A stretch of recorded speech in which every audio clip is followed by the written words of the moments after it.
मेरठ की एक घटना ने हिला दी अब यूपी की सियासत। अखिलेश, मायावती और चंद्रशेखर के बीच छिड़ी जंग। 200 सीटों के खेल ने बढ़ाई योगी खेमे की बेचैनी। मायावती का चंद्रशेखर सियासी चाबुक, दिखेगा असर। आखिर किसके हाथ लगेगा 21% वाला खजाना।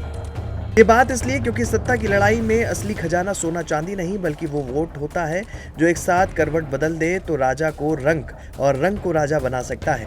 यूपी में इस समय 21% वाला ऐसा ही एक सियासी खजाना 3 बड़े नेताओं की नींद उड़ाता दिखाई दे रहा है, जिसकी कहानी मेरठ से शुरू हुई लेकिन उसकी गूंज लखनऊ की सत्ता तक सुनाई देने लगी।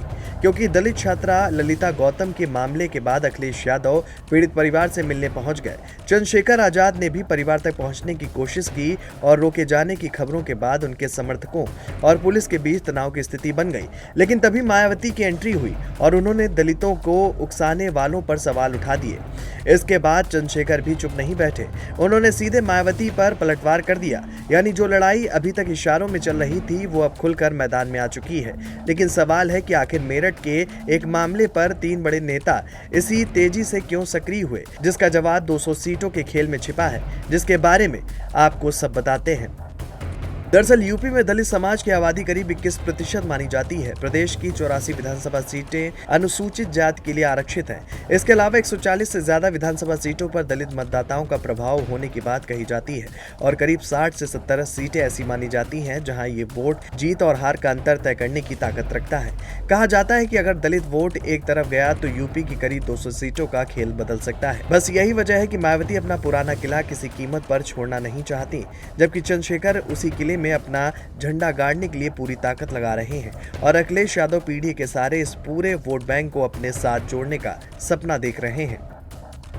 यूपी में दलित समाज की हिस्सेदारी करीब 21%, 84 विधानसभा सीटें अनुसूचित जाति के लिए आरक्षित, 140 से ज्यादा सीटों पर दलित वोट का प्रभाव, 60 से 70 सीटों पर निर्णायक भूमिका का दावा। अब सबसे पहले मायावती और चंद्रशेखर आजाद की लड़ाई का असली खेल समझिए। यूपी की राजनीति में मायावती का सबसे मजबूत हथियार लंबे समय तक जाटव वोट रहा है और इसी मजबूत सामाजिक समीकरण के दम पर बसपा ने यूपी में सरकार बनाई और मायावती मुख्यमंत्री की कुर्सी तक पहुंची।